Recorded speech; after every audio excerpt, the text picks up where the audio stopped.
Hello, everyone. Super excited to have Amanda Lewan with us today, who is the co-founder and CEO of Bamboo. And I know they're in Detroit and surrounding suburbs, but can't wait to get to know you a little bit more and hear more about Bamboo and what you're doing. And I've got Wesley as my co-host today. Jamie is busy running around. So Wesley, thanks for joining me. Yeah, thanks for having me, Gio. All right, Amanda, tell us the story. How did you get into co-working? How did it evolve? I already had the wrong picture up, so that tells me there has been an evolution. So talk to us about how you got into the industry. Yeah, we were just a group of four friends. This was 2013, and we wanted a place to work. And co-working wasn't a thing yet. We were the first co-working space in downtown Detroit.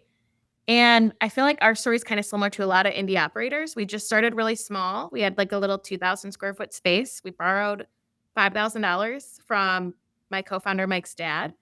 And he had this empty loft. Nobody had been using it for 10 years in downtown Detroit. And we were like, let's try this co-working thing. And we were just a couple years out of like college. So we were very young and naive and thought, let's just do this while we work on other business ideas. And then there's this company called WeWork in the news a bunch raising money. And so we realized, okay, maybe you can make this profitable and sustainable. Not sure if that was the roadmap to look at, but our business model has since evolved, but it started with really humble roots, just an idea between four friends. That's awesome. And y'all started, where was the first location? We were on Brush Street in my business partner Mike's dad's building. It was 2,000 square feet. We had no sign. We were on the second floor of the studio. We were above a bails bond and below a music studio. So from like a location perspective, it was not ideal, but it was really fun. It was really grassroots. It had this loft vibe. We just threw a bunch of events and people started coming in. And at the time, people didn't even know what co-working was. People asked us, is this like an adult library or like a place where people go, like a library for adults, like studying and working, or they didn't know what the concept was. It was that new at that time, 12 years ago. And since then, we've just evolved over time. We're now opening our fifth location. We evolved more towards a developer operator. So my partner's background is in real estate development. When we were shopping for our second location, Royal Oak, where your picture's at, we wanted something walkable, main on main. It's about 20,000 square foot right in the center of this suburban city. And that model worked so much for us. That's kind of what we're trying to replicate. Although today we're announcing our fifth location, which is a management style agreement. Congratulations. Well, the beauty of it is this is not coming out until, oh no, it comes out tomorrow. Can we announce it today? That comes out tomorrow? Today. It's officially live today. Okay. So tell us where it is. What are the details? Yeah. So this year we're going from 3 locations to 5. Downtown Detroit. We outgrew that original space. So most of our spaces are like 20, 25,000 square feet. We're in Detroit, Royal Oak, and Ann Arbor, all in the Metro Detroit area. We're opening a 40,000 square foot one in Grand Rapids. That's an art gallery space. That one's going to be super fun in a big venue. And then today, or, when this podcast airs, we recently announced we were selected to manage and operate a 115,000 square foot historic school in Detroit. And for those who know Detroit, it's in an area called Midtown, where the arts and culture kind of is in our city, just outside of downtown. So it has parking, a little more walkable neighborhood vibe. And my business partner, Mike Ferlito, who couldn't be on today, his family does formal real estate development and property management. So it's kind of an interesting partnership model we're doing together.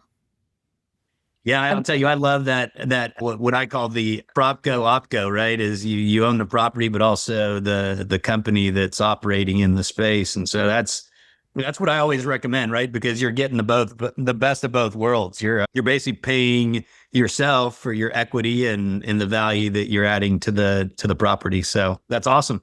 And we're signing the long-term leases and we're just taking care of everything, Yeah. So I think, it can make it very value aligned.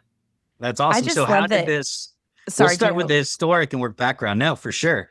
And I know, Wes, you'll love this. So how is it, are y'all redesigning it? Is it already been redeveloped? I mean, how's this working out? For the school, the management one? Yeah. That one has been under development by a CDFI called Invest Detroit. They have been working on that project for 4 or 5 years, actually. So it's been in the works for quite some time. So we get to come in at the end and not manage the construction and Well done. show up and help open, which is a fun part, and do the community engagement and the programming. So that one, it's kind of an interesting model, actually. It's called the Jefferson Hub, if anyone wants to look it up, but it has a mix of tenant suites, 500 to 10,000 square feet. And then we're doing like a little mini co-working area, just about 6,000 square feet of co-working. And they all share the common areas. So the tenants pay like a community fee, which includes Yeah. CAM and insurance and utilities, but also access to all these conference rooms, kitchens, outdoor spaces. So it's probably in other cities, but it's very new for Detroit. Yeah, so we're seeing the landlords do more of this. It's called a town hall, is one of the names they've called it, where in the middle of it, you build the amenities, right? The conference room, the kitchen, all that stuff. And then you have almost like a dorm, right? I mean, like the old school dorms where you had your room and then you had a communal kitchen and kind of hangout area and the bathrooms and everything else. But now they're doing it in the office environment rather than everyone having their own, little kitchenette in, lounge area. You're actually having it there where everyone shares it. Well, that's awesome. How'd y'all get picked? What was that process? Was there an RFP? Was there a Was an relationship? RFP, yeah. Well, it was funny because already like growing from 3 to 4 feels like a lot, and Grand Rapids is 2 hours away. So our farthest away location, biggest space, and that one's, I would say, the riskiest one we've done because it's very expensive to renovate. And it's a very expensive building, this former art gallery space. Art galleries, if you can imagine, are built for wall space and not floor space. So it requires a lot of changeover work, and it's right in the center of downtown Grand Rapids. So we had already committed and been working on that project for a few years, but they did an RFP and selected us, but we had a relationship for many years with them. They do this program called Motor City Match in the city of Detroit, where they give people micro grants, I think up to like 50 or it might have been $100,000. We got $30,000, and it was facilitated by this CDFI to help us open our very original location, which was really cool. So it's kind of a full circle moment for us. But That's throughout the years, they've amazing. been a programming partner. They've come to our events. So definitely somebody in this greater ecosystem is a word we use a lot. We serve a lot of entrepreneurs and small businesses and startups, and so do they. So I would say having that relationship over the years really helped when the RFP came out. That's awesome. It's funny. That's one of the things Jamie said to me. She's like, make sure you ask her about the deal structures because they do some really creative stuff. I guess y'all sent someone through her community manager school. And so she was, I don't know how she knew about it. I'm assuming that's how, but Yeah, that's, we have every location's been slightly different, but I think you've talked a lot about this on your podcast, Gio, and Wesley. yeah. I'm sure you probably see it.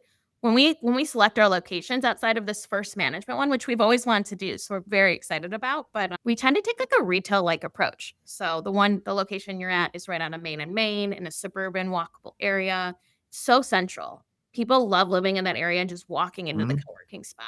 And in Grand Rapids, same, like almost Main on Main in their downtown area. So we want that ground floor energy. Like we really activate the ground floor so that you walk right in and it's our team versus a security guard you got to check in or like It's half the battle, right? People like want to walk in. no. So they're very, very active social hubs. You get greeted by friendly people. You get supported right away. You'll see coffee shop pop-ups. You'll see all kinds of things happening. And it's a very different. So it's like if I had to step back and think about our growth strategy and like all these things, it really starts with like location and taking that like retail mindset and then developing it if we can and operating in that way, or in this case, managing it. I just keep picturing the bail bondsman on the lower floor. I know. That's funny. And then like a pastor's music studio above, like bumping music, like and no sign. mean, So I feel like y'all need to pay homage to that in the new space. Like hang up like some vintage musical instruments and a couple of handcuffs or something. I don't know. I don't know. My team member said that sounded like a speakeasy. And I told her that was very kind of her. That is funny. So is Ann Arbor in downtown Ann Arbor as well? Yeah, it is. It's a little bit outside their main street, but it's Okay. right downtown and in an area that's very parking friendly too. Oh, I'm looking next to the Blind Pig The and Blind Pig is across. like famous for its music. People always get the best shows there. That's awesome. And it's super walkable from what I can tell. A brewery. This is awesome. So we kind of felt Amanda. like expanding to that second Royal Oak location, like the big lesson we learned is location just matters so much. Yeah. It's so you can't copy it, and walkable, ease of parking, access, amenities, like that location is like so helpful. Yeah, so But I'll tell you. I mean, you mentioned you'd heard me talk about this before, but we are retailers that happen to go in an office. We have an office product, right? And so I'll tell you, I someone asked me. I was working with one of the franchises. I think it was OE Office Evolution, and they had a franchisee in the suburbs of Detroit. And so when we had a conversation about it, it was Birmingham and Bloomfield Hills. Yeah. And so the first thing I always do is look at demographics. I was like, what in the world? I mean, insane demographics. I mean, I Mhm. want to say Birmingham's like $170,000 in household income or something crazy. And then Royal Oak is right behind it. And so it's pretty amazing. And so I still remember flying out there, not knowing what to expect. And I pulled in my rental car and immediately like two McLarens and a Rolls Royce drove by. And I was like, where am I? Yeah, Birmingham's very new money. Yeah, it's Uh, very interesting, but it was walkable everywhere, Very right? And wonderful. there was a park in the middle. So it's really cool how some You of were like these, 10 minutes, 5 minutes from my Royal Oak location. You should have said hi and let me know next time you're it in town. was, yeah, I definitely will. It was like 3 years ago. And I'll tell you, you popped up. It's always interesting because on LinkedIn, there's people that follow me that I don't know are following me, number one. And number two, I scroll all the time just to see who's putting out new news. And somehow you guys popped up with your Royal Oak location. I was like, I've never even heard of them. I need to reach out. And that's how I reached out to you guys. Yeah, we've been So, building out loud with our Grand Rapid. Building out loud is a new thing in the tech startup world, which we have a lot of okay. startups. Our I people are love like it. startups, small businesses, or forward-thinking companies. So we've been sharing updates. The Grand Rapids project is so visible. When Okay. we did a lot of community engagement. We had to actually go in front of city council for a tax abatement and go to the state of Michigan for a grant.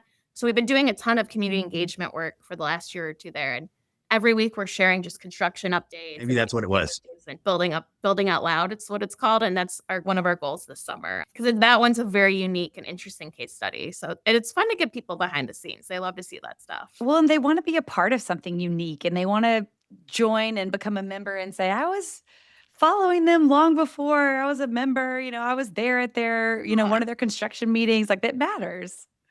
And to So, maybe give you guys some context, the state of yeah. Michigan it's a great market to be in, but it's a state that's going through a lot of change. We used to be heavy on the auto industry, and Yeah. when we started in 2013, that was just a couple years after the city of Detroit filed for bankruptcy. And the auto industry was hit very, very hard in 2008. And so it's been a state that's going through a lot of change, like much of the Midwest. And how do you go from heavy manufacturing dominance to tech to startups, innovative companies? So our goal is to be in the more innovative cities where we can support that talent and that change. It's so cool, Yeah. Amanda. And so when I went out there, I still remember Ford was giving back a bunch of space, and there was a bunch of the automakers that had space on the sublease market. So it was really interesting. But I mean, it's kind of the same way as Houston, right? You've started to see more diversification. Like Houston used to be heavy on the oil and gas, and Yeah. now you're seeing more diversity. But I would tell you, I was absolutely shocked at how much Detroit has continued to change and evolve and gentrify, and it's got some really cool areas. So I went. You're gonna laugh, Wesley, you especially. So I went to a Garth Brooks concert there like 10 years ago, Wild. and it was downtown. And I still remember being like, okay, this is Detroit, right? So it was probably about the time it was going bankrupt. And we decided it'd be a good idea to walk from the hotel like half a mile to the stadium or the arena. It wasn't such a good idea. And now Uh, it's much different. and now it's completely Totally different. changed. Yeah. Downtown is much more renovated, dense. We have Rocket Mortgage and all these cool companies that have really invested in the city, and that's led to a lot of stuff. And Ford also opened up a huge giant innovation lab in Corktown and like renovated this giant train station. So hundreds of thousands of square feet of new space that they're activating. So it's definitely changed in those 10 years. Yeah, I Well, and heard the not to mention Rocket all the Mortgage jobs guy. that come with it. Yeah, yeah, and the jobs too. And then Michigan's a great place for more remote work because we have the Great Lakes all around us and more like usually calmer weather. So we are seeing a lot of people like boomerangs like move back. They went to U of M at Ann Arbor, or they lived in the coast, and they just don't want to deal with the extreme expenses and weather. And we have like a different environment for people. So that's kind of like I think a trend that's going to positively impact our market for sure. Yeah, and I think when you have people that are willing to invest back in their city, right? I heard the Rocket Mortgage guy put a ton of money into downtown. And it's almost like the Waltons have done in Bentonville, right? Without Walmart, Bentonville wouldn't even be on anyone's radar. So yes, it's been really interesting just to see some of these cities evolve. But yeah, last time I got a chance to go down to Ann Arbor and just drive around because people had told me to. And it's such a cool, I mean, it's a college town, but it's in a Yeah. suburb of Detroit. So it was really cool just to drive around there. Yeah, and our tech ecosystem and with the University of Michigan is wild. Like they're spinning off great companies all the time. Yeah. It's a All right. So perfect tell place us to have a kind of co-working space. without a doubt. Yeah, what can I So share that would be helpful? So, talk to us about kind of what you're passionate about from the business standpoint, the professional side, right? Because that's often what makes these co-working spaces so special is we're really passionate about giving back to the community and entrepreneurs or startups or incubators or all kinds of stuff. So, I mean, 12 years in the industry. I mean, Yeah. where's the success come from the standpoint of your passion and the community and everything else? I think exactly what you said is community is what drives us. I was always that friend in the group of friends that connected people and brought people together. And I feel really blessed that I just discovered a path where I could do that. It started as this side project between friends. And then slowly over the years, we evolved it to a business model. I also worked in hospitality, though. I did every job in restaurants and bartending while putting myself through college. Went and got a master's in English and thought I was going to go work in like writing or publishing. But this side project just kept growing, and it really was the community impact. Every day I was the community manager. I was one of the 4 co-founders of the first space and the community manager. And then as we evolved, I stepped into CEO and took the company now to this growth plan of 5 by 2025 was our goal that we're hitting. But it's always about the community for me and changing culture. So changing this culture of like 10, 20 years ago, if you graduated from college, it was kind of expected you'd work in auto or just stay and work somewhere. It wasn't like a very innovative, forward-thinking ecosystem here. And we helped to change that culture by putting on startup events, bringing in speakers from all over the world to come to Bamboo. And that was just super fun. It like helped to show people you could start and scale a company here alongside successful business owners like Dan Gilbert investing in the city and many, many others. And we have a very diverse community here, especially in Detroit. So that diversity and that creativity and that energy is like really what motivates me. But now as we kind of grow from 3 to 5 locations, we can be a statewide platform and build connections between our cities and help our companies scale and like create economic impact. So that's the stuff that really excites me is that like you can change culture and you can build community through these spaces. And like, yes, it's real estate. And I love so much Geo and Wesley and all your podcasts, how you just share the fundamentals. Cause I think there's a lot of other operators like me that like, we were just a side project, we grew, and then we needed to figure out like, what's a sustainable model? For us, it was Yeah. hopefully, it proves out it's the real estate development model, or maybe the management model with right partners and locations. I do sort of feel like we're just now recovering from the pandemic. It's been a slow recovery. Mm. And I Yeah. have a little PTSD as an operator. Like, I just went through survival mode. Are we ready to scale and go from 8 to 14 people and like, all this? But I think that's a lot of independent operators out there. And there's also a trend of building regional brands. And so, like, these were our visions right before the pandemic put a big pause on them. And now we get to bring them to life. And it does sort of feel like I'm curious how you guys see this in all of your work, but we still have people that'll call us like in Ann Arbor. I just moved here 2 years ago. I've been at home and I'm lonely and Yeah. haven't met anybody. Like, I Totally. feel like our spaces are more for community than ever before. And like culture and events are just so important. So that's kind of like some of the things we're thinking about in this next stage is like how do we even bring more people together? Because that's what they're really hungry for.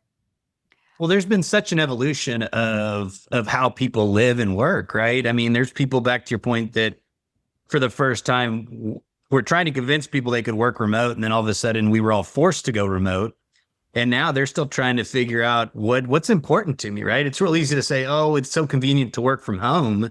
But I'll tell you, I mean, when I'm not traveling a third of the year, I'm working from home. And I've realized in the last couple months that I don't enjoy it, right? I mean, it's great, it's convenient, but I want somewhere to go to interact with people and be around people. And, I think that's such a major part for all of us from a mental health standpoint, from a community standpoint, from a growth standpoint, right? Not only professionally, but personally and spiritually and in all kinds of ways, right? Well, and I'll add too. So I have an office to go to here, and I work out of it. I'm in Atlanta, and I have a showroom office space to go to, and I still choose to go to a co-working space 1, 2 days a week. I'm at home right now, have an office to go to, but I've heard it often, recently described as that the third space. Yeah. And I think that fits so beautifully because I'm making an assumption here, but for a long time, I think co-working was always that if you don't have an office to go to, this becomes your office instead of having to work from home. But I see it as a third space. And there is a unique reason to go into a co-working space, even if you have an office to work from, like a non-home office.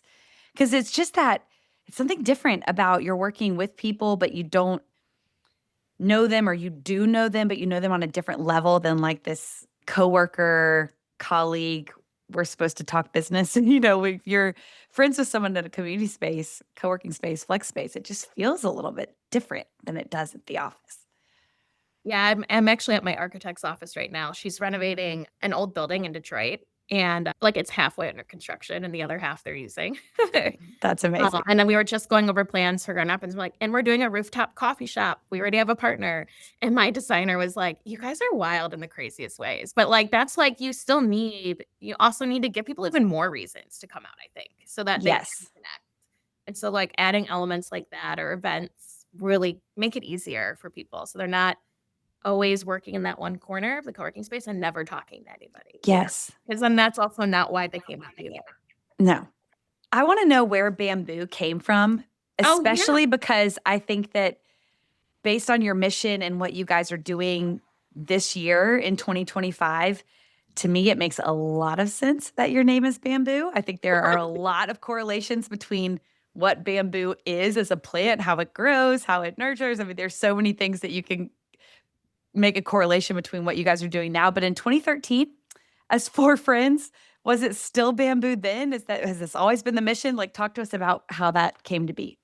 Yeah, our friend Dave came up with the idea. And at first, not everybody liked it. But he said when he was in college at the University of Michigan, he read in a textbook, I don't even remember what class, that bamboo is the fastest growing plant, but it takes a few years to sprout from a seed. And we thought, what a great metaphor for startups. And since we were all interested in working in startup communities, we wanted that. So we called it Bamboo Detroit. And it really stuck with people. And then we just grew into the brand. Like our spaces have a lot of natural wood, plants, open light. Bamboo is very flexible as a material, and we sell flexible memberships, So we really grew into that. So But at good. first, I remember people thought it was weird. Like they know Detroit is this manufacturing city with lots of art or like words Steel. like gritty, yeah, and like industrial, and they don't think of plants necessarily. So it stuck out and was memorable. You know what else? You can't kill bamboo. You just can't. I'm just going to say I you hope just that's can't. true. I hope think it that's is. I mean, you just can't kill it, especially in the South. It's one of the most resilient things ever. And so I think you guys have a lot in common with it. I think y'all look pretty resilient from everything I've seen. I hope so. Like I said, we're kind of still, it was quite a few years of negative impact. And as anywhere, I think also our industry was like, you're going to see all these corporates flood co-working. But corporates are actually very risk adverse. And I think they're just starting to enter into co-working. So that's something I think about a lot. I think I've been trying to keep up with our industry and all these predictions, and we're still living out so many of them. Yeah, no, without a doubt. All right. So first question. You are a connector. So where did that come from? At what age did you become a connector? Was it kind of what you were in your family with your, I mean, talk to us about little Amanda growing up. And at what point did you become like the circle that everyone have revolved around? How deep do you want to get here? Super. As deep as you're willing to get. Well, I think a lot about, I had a really pivotal year when I was 12. My parents went through a really difficult divorce, and I had an aunt pass away that was like a second mom to me. And I remember feeling really pulled in two directions. And I have my mom's family were Black and white and Middle Eastern and live in the city of Detroit. And my dad's family is very like suburban, white, middle class. And I really felt like this division that exists very culturally here in Detroit and maybe other cities too, where our cultures didn't really interact. And for me, when I came back to Detroit and was going to grad school at Wayne State, and that was kind of when I met my friends to start Bamboo, I started visiting my grandma at her house. And I didn't get to see my grandma growing up very much because my dad thought her where she lived in Detroit. She lived next to an abandoned building and across the street from a burnt down house that literally just got demoed a few years ago from the city. And it was not a safe area. But every Sunday, my family got together there. And I came home from college and I was like, I didn't really get to connect with them. So it was really personal. And I think a part of like a healing journey starting Bamboo, where I got to really be in my family and my community again. And just felt like so much was happening in Detroit at this time. I mentioned it was the bankruptcy. I think culturally being very diverse and not having less resources, like we really do a lot with them and we have to. And I think that forces people to be innovative and think differently. And so I got to spend some of that time with my family and reconnect here and just felt like Detroit's community was where I wanted to be. And then we were a diverse group of friends. And being diverse and having that inclusive community was really important to me at the beginning. So I think in some way I was trying to rebuild this sense of family that I didn't fully get to have all the time growing up. And did not even realize you could be a community manager or operate a co-working space. It felt even wild to me that you could start a business coming from like a working class auto industry area, you know? My mom had the same job for 40 years at a university. Our generations don't, and younger generations don't do that. They move around and they want opportunity. So then it was all about like, can I actually be an operator of a company? Like, didn't even know that was a career path. And then can we actually operate co-working spaces and make that sustainable? So it was always this like very interesting, fun challenge. And I think I was naive and started young, which helped a little. And now we kind of be in this new growth stage. But really, yeah, I think it was like this spiritually wanting to be around a diverse community and like reconnect with my family. And that led me down to this path. Wow, that's awesome. So if 12-year-old Amanda was standing in front of you, what would you tell her?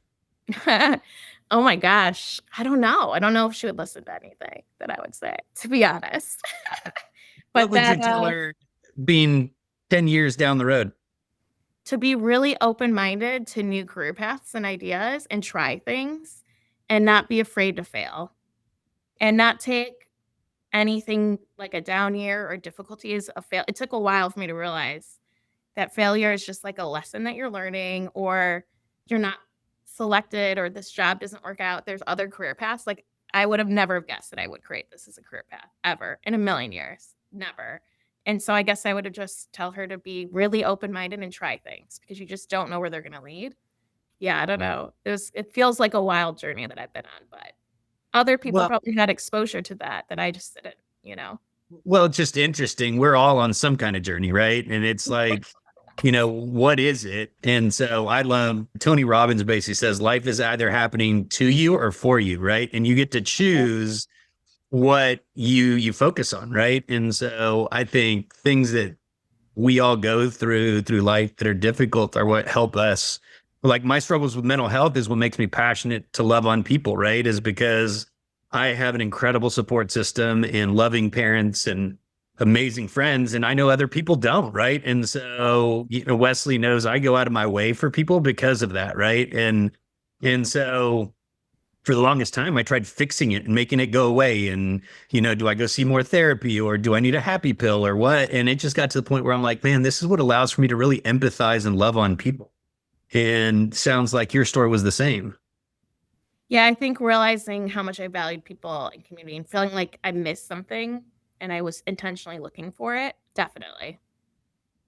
I think too, you've done a really amazing job with choosing to find the positive in being resilient and choosing to find a way to take those difficulties, the tough years, the hurts. Because you're right. I mean, everybody has to go through some form of something, right? It may be completely different, but you have some kind of moment, and you can either choose to be, resilient and try to find the way out and try to use it for good, or you can let yourself kind of stay the victim, like you were saying, Gio. And this is kind of a maybe an obvious analogy, but I love the NPR podcast, How I Built This. I think it's so fascinating to listen to how like some of the world's biggest brands were created. And the thing that blows me away every single time is at one point in the company's rise, there was this epic fail. There was a pandemic or a, complete Yeah. bankruptcy of a city to to name a few, or just you lost all your money. You were told no. You lost your grant. You lost your whatever it was. And maybe it was even the company you thought you were supposed to be building and it just went up in flames. But because of that, you had to, and I feel like, I mean, I was going to say 9 times out of 10, 10 times out of 10, these big brands had some type of massive overcoming of something to do. And so when you tell that story, I feel like I can't help but smile because it feels like you guys have kind of had your years of, and that's not to say something else won't come up. Oh We my all God. have ebbs and flows, but you've been through Our, so much. thank you for saying that. But our Grand Rapids project is almost going too well right now. And I'm like, I'm waiting for that emergency. Yeah. But going through the pandemic years definitely created resiliency for myself, for you all too, right? And like Oof. our whole co-working industry. And just personal lives. Yeah, yeah. I blacked out for at least like a year and a half of COVID. Not like actually blacked out, but just like people are like, how was it having a baby in the pandemic? I'm like, I don't really know. I don't know. I think it was fine. I saw pictures. I look fine. I don't know. I don't I have remember. 2 babies right now. Your running joke for a while was that Mike or I have a baby. We're separate, we're not together. But he had a kid when we opened Royal Oak. And I was like 9 months pregnant opening Ann Arbor. No kid friend. No, nothing in the works right now today. But Maybe That that's the announcement's next week. emergency. That's the announcement next week. maybe that's surgery. I don't know which one of you, but one of you. We'll give it to another teammate if it's not you, but Said that on a someone. podcast. Now it's gonna happen now. But Speaking of, go ahead. Sorry. I was just gonna say one thing we always say is that like I always tell our team, you always find what you need in our community. And like going through those resilient, tough times, like even probably we almost died during the pandemic for sure. I'm sure many people did. We couldn't get the government to call us back for one of our EIDL loans. And that was we were about to run out of money. We were like literally weeks away from running out of money. And our state senator happened to come into our space to take a phone call. And I happened to tell his chief of staff, who used to be a member at Bamboo, that we could not get the Trump administration then to respond because they thought we were just real estate. They were kind of ignoring our application. I don't know what happened. There was a lot of things happening. And they put a call in and we got our response and we got an approval and we got our money literally like weeks before running out of money. And so like there's a lot of like crazy stories like that where it's just like, I don't know, if you do participate in your community, you get so much from it and it gives back and it can hopefully help you ride through those hard times. That is such a good story. Well, I think that's part of it. I mean, people call it pharma, call it whatever you want, but I mean, I think it goes back to if you're serving people, right? It comes back in some way, shape, or form, right? Whether it be that relationship that you mentioned or someone else heard something, right? And I think that's the amazing part about what we get to do and why I'm passionate about the industry and everything we do. Like I still remember when I reached out to Jamie about starting this podcast, she's like, so how do you want to monetize it? I'm like, I don't. I just want to have great conversation with people and hear. I think it's so valuable to understand how people have found success or failure, right? In getting to where they are. And so, I mean, hearing stories from, everything from the mom and pops all the way up to having, Jamie Hidari and Ryan Simonetti on, it's so interesting because we all have something that allows for us to pull through and to keep pushing through the hard times. And I think that's that's the interesting part for people that are going through hard times, right? Is going, you know what? Other people have done it too, right? You're not alone. And I think that's the beauty of community, is realizing that you're surrounded by people that have been through what you've been through in some way, shape, or form. 100%. 100%. So how did you and Michael meet? Was he one of the original four, or how did that evolve? Four. And so it was ourselves and then our friends, Brian and Dave. And yeah, we had this idea after hours. We were at an event, networking event. We're like, we really wanted to go somewhere to work on our idea more. It was only like 8 or 9 o'clock, but we like had no idea where to go. That wasn't a bar to keep working on a startup idea we had. And I can't remember, one of the four of us had the idea to start Bamboo, and Mike's dad had the space, the lofty space above the Okay. bill. Below the music studio, which I laugh about now because from like a retail standpoint, you would have never looked at that space. But it did, I think, lend to this grassroots organic community we built. I mean, we still have a member that's from one of our first members from that day. And he always says, remember when we had one bathroom, Amanda? Like our member Troy always says that to me. And so we just met through there. And then when our two partners transitioned, I just realized Mike and I balance each other out a lot. He has the commercial real estate development background. He runs his family's real estate company, small team like ours. They do traditional commercial real estate development and residential. And now they're doing property management services. And even he says to this day, Bamboo was always like one of the most visible projects. Like people always come up to him and say like, oh yeah, I know about you from Bamboo. And it was this goodwill thing where we asked his dad, hey, can we just test this model out? And if we can make money in a year or two, we'll start paying you rent. But in the meantime, list the space and lease it. Like, this is just a fun idea. We're just figuring it out. And his dad actually lent us the first $5,000 too that we needed. So we started everything, which is that $5,000 loan. We got IKEA furniture. Sorry, to say. No offense taken. I have some in my Not house too. IKEA anymore. It's a safe No, space. We don't anymore. But and then This is a safe space for IKEA. on like paint. And then I became like the de facto community manager because I had the hospitality background and I loved meeting people and connecting them and throwing the events. Mike was hilarious though. We're very opposite personalities sometimes. And he'd be like, why do these startup people here to just eat pizza and drink beer? Why do they care about this person talking?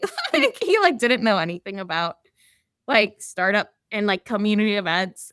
But he balances me out so much. Every project we look at doing, he always tells me, no, Amanda, we're not doing that. And he picks it apart. And he's very risk adverse and has this real estate development lens all the way down to like construction costs, where I'm just this very abundant community focused person. Like, no, we can do this. So as entrepreneurs, we balance each other out. As skill set, we balance each other out. And yeah, I mean, we went through the pandemic together and are still kind of on this path of growth. And it's very complimentary. And I really appreciate him so much. And then I have my husband, Mark, who he's kind of like our financial advisor right now. And no real estate deal happens without Mark and Mike helping me. I help to get the vision and get the resources on board and our investors and our people and partners, but they really helped me model it out and think through the way we financed our Grand Rapids project. It was the most difficult project we ever done. Mike's banker, Warren, has financed all of our projects. And he was supposed to retire in December, and this project that we'd been working on for a year and a half was still dragging because we were working with our state of Michigan application to get a grant to help provide gap financing. And I mean, he was supposed to retire, and he extended his retirement out 3 months. Like, all these things just aligned to help us close in April on Grand Rapids. And my husband, Mark, had picked that out. And when Warren, our banker, left or like was retiring, he wrote us this note. We took him out to lunch. We celebrated, but he wrote us this note afterwards. He said, this was the hardest deal I've ever financed in my entire career of commercial real estate. Kudos to you, and thanks for letting me end with a cherry on top. Glad it went out with a bang. But yeah, I mean, all of this stuff, financing your projects is tough right now. Construction costs, finding the right locations, convincing banks that co-working is actually profitable and not risky while real estate is suffering. I mean, all of that stuff is challenging. It's very, very challenging to get done. And so yeah, having that background, I think, helped a ton to help us learn how to become developers too. It's funny you say that, Amanda. I actually learned this from Gio. I was talking to our financial team internally at OFS, just kind of sharing more of what I'm learning about the co-working space and the flex space. And one of the members of our financial team was like, I just don't get how co-working can make money. anybody could just sign up at any point and then they could just leave at any point. And Giovanni was the one that compared it to the hotel industry. And he's like, hotels can be extremely lucrative. You just have to look at them in a completely different way. You can't look at it like a traditional office lease because it's not. You're not signing a 5-year, 10-year lease with, all these terms and conditions. You're getting a person to sign up to be a member a lot of times as an individual, a person of one, and you're just trying to keep them there and help them grow. And it is a little bit more of you're trying to woo somebody in the hotel industry to love your amenities and the rooms that you provide and your service. And you have to look at it completely differently. So I can only imagine what that's been like starting from such a grassroots effort and having to put your big kid pants on and learn how to do financial deals in a way that's completely unlike like a loft. There's just a big growth curve there. And every market's so different. And every timing in the market, you can't control any of those things. Like when we were fundraising for Ann Arbor, WeWork announced their bankruptcy or whatever they were going through, and like Silicon Valley Bank crashed. And we were like, no. It's going to be fine. So I'll tell you, that is the Office Evolution franchisee in Birmingham. Yeah. That is when they pulled out. They literally wrote off their $100,000 franchise fee because WeWork went bankrupt, and mid-negotiation on multiple sites, they basically said, we're not going to do this. Yeah. Because they got scared of the WeWork. I had 3 or 4 deals that I lost that same time across the country because of that. Yeah. I'm not surprised. It's a bit of positive and a negative, right? Where I think on the financing side, it scared a lot of people. And on the positive side, a lot more people are aware of co-working. Yeah. I mean, I tell people it put co-working on the radar in a way that Regis or others had never been able to do. Yeah. So, it's like the Kleenex of tissues. I mean, people began to co-working, WeWork. And then you have a chance to educate beyond, okay, well, everything you think there's a lot more to it than that. But yeah, it's the household name for a lot of people. Yeah. It's funny. You brought up the learning curve, Wesley, or just the growth curve. Let's put this in perspective, right? The last 45 plus minutes that we've been talking, you went from a 2,000 square foot office loft above a bail bond and below a rock star rapper faster with $5,000 to you have just announced a $48 million innovation hub of 110,000 feet that you're going to manage. That we're managing. Yeah. We didn't. In 12 years. Yeah. I love it that you're so humble that you're like, but we're just managing it, right? We're just managing this $48 million innovation hub. And so that's a dream project and like I get to work with one of my close friends for 10 years too, who happens to be a senior leader at this company now. And it's just fun. And the Grand Rapids one, no, we did not know that one. We had no idea we'd be able to get $1 million grant from the state of Michigan, but that was built on like our history of work for 10 plus years. So I get to work on 2 dream projects right now this year. And it's a lot of fun. I'm so excited. I wake up every day excited. I tell everyone I'm like 10% afraid, the healthy fear of like, okay, but you build a muscle as an entrepreneur, you're going to figure it out. And you can't control everything. You can't control markets. You can't control timing. Can't control sometimes perception, like, with the WeWork thing, like all of that made it a tough market after the pandemic on financing. And it's like, you just can control how you react and what drives you and what you're going to do next. That's so beautiful. It's really well said. So we talked to 12-year-old Amanda. Now we're going to talk to Amanda today. So if you were to look in the mirror and say the things that you love most about yourself today, what are those? When did this podcast become like spiritual healing? It's what he does best. He's just sneaky healing. All of a sudden you'll leave this podcast and be like, I've never felt so good about myself. What just happened? Okay, what was the question? So if you were to look at yourself in the mirror today and say the things you love most about yourself today, what would those be? I guess I love my passion that I haven't given up. I love about myself right now that I'm letting more space for joy and for fun. And, even when we were talking about managing kids on top of all that, like it can be really burnout, like 12-hour days. And I'm just trying to make more space for that. So I love that I'm giving myself some grace this year while we're growing and scaling to like relax, have fun, let it become easy, like lean into what projects are in alignment and let go of the past and all that trauma we kind of talked about, the pandemic, like letting all that be like an old chapter. Those are the things I kind of love about myself right now. And I'm super loving and grateful that I have support from my partners that we just talked about and the community and the new projects because it's wild. It's kind of going to be a wild year for us. Check back in next year. Make sure I'm okay. It's great right now. Yeah, well, that's awesome. I mean, how lucky is it that you get to have Mike and Mark along for the ride, and they get to have you, right? I mean, Yeah. you're an incredible CEO and visionary, and they're incredible CFOs, and have the ability to say no, right? I think that's the hardest part sometimes for entrepreneurs is being told no when they see shiny visionary objects, right? And so I think being surrounded by a team of people that keeps us on the right track is so valuable. Yeah, 100%. Well, so grateful that you were able to take time to meet with us. Glad that that link popped up on my LinkedIn, and Yeah. I was able to reach out to Michael and you, and we'll have to have him on some other time and hear his side of it, but Yeah. certainly appreciate you taking time. Thank you so much. I look forward to the episode and I hope this was helpful. And anybody listening, if you're ever in town in Michigan, we're happy to host you at any of our locations. You can kind of see Bamboo and see what we're building. Well, It was so nice to meet congratulations you, and Amanda. Very impressive what you guys are doing. Super excited for you. Thank you guys. See you later. continued success to you and your team. Thank you.